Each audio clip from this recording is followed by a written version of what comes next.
Les députés togolais ont unanimement approuvé le projet de loi de finances pour l'exercice 2024, s'élevant à 2179 milliards de francs CFA.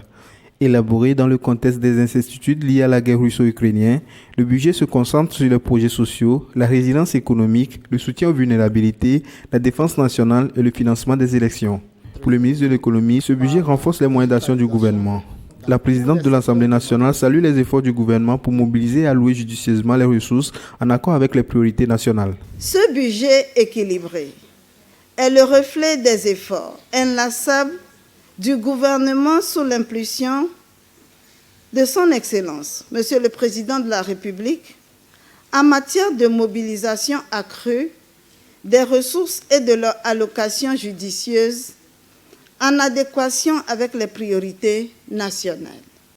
Le budget 2024 prend en compte les besoins visant le renforcement de l'État et ses structures à travers la modernisation de notre économie par la digitalisation dans tous les secteurs de notre économie.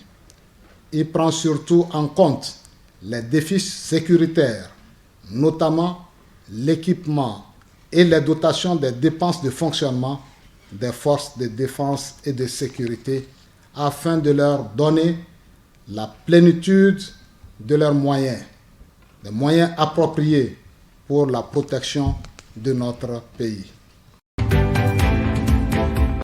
La filiale panafricaine de Bank of Africa a sécurisé un financement de 171,2 millions de dollars de la Société financière internationale. Ce partenariat vise à renforcer les prêts aux micro, petites et moyennes entreprises dans 9 marchés d'Afrique subsaharienne. La région fait face à des taux d'intérêt élevés et à un resserrement de la liquidité, soulignant l'importance de ce soutien financier pour stimuler le secteur des TPME. À 2 semaines du début de la Coupe d'Afrique des Nations, la Côte d'Ivoire se prépare à accueillir l'événement avec des investissements de plus de 500 milliards de francs CFA. 4 stades ultramodernes, des rénovations d'infrastructures routières et 24 terrains d'entraînement ont été réalisés pour faire de cette édition la meilleure de l'histoire selon le président Alassane Ouattara. La CAN est perçue comme une opportunité économique pour attirer des investisseurs et renforcer le statut de locomotive économique régionale du pays.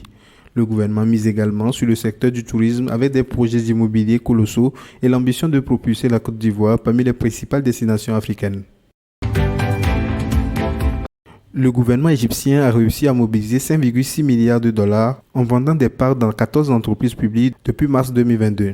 Cette initiative vise à renforcer les ressources budgétaires, stimuler la croissance économique et faire passer la part du secteur privé dans l'économie à 65% d'ici 2025, comparé à 30% en 2021.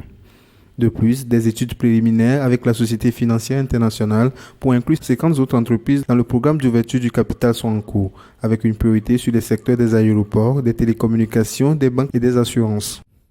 Ces mesures s'inscrivent dans le cadre du programme de réformes économiques, notamment le désengagement progressif de l'État du secteur productif et le renforcement du secteur privé approuvé par le Fonds monétaire international en décembre 2022. Un fonds européen de 1,4 million d'euros soutient le programme de recherche Ostreobila sur une microalgue toxique présente sur la côte basque. Piloté par le groupement d'intérêt scientifique Littoral Basque, le projet réunit des collectivités et des scientifiques transfrontaliers.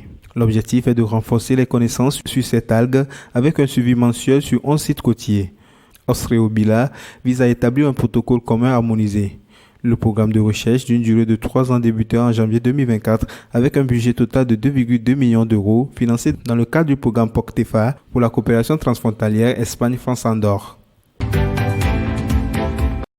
La First Abu Dhabi Bank, la plus grande institution financière des Émirats arabes unis, annonce un plan ambitieux visant à investir plus de 500 milliards de dirhams, plus de 135 milliards de dollars dans des projets de finances durables d'ici 2030.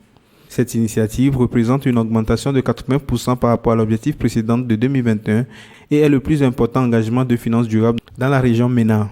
Annoncé lors de la COP28, cet engagement s'aligne sur les objectifs des Émirats arabes unis en matière de changement climatique. La FAB joue ainsi un rôle majeur dans la promotion de la finance verte avec un historique solide en obligations vertes et émissions de Sukuk, renforçant sa position de leader régional en matière d'action climatique et de finances durables. Depuis 2021, les initiatives de finances durables de la FAB ont déjà financé plus de 27 milliards de dollars dans les projets liés aux énergies renouvelables, aux transports propres et aux projets sociaux.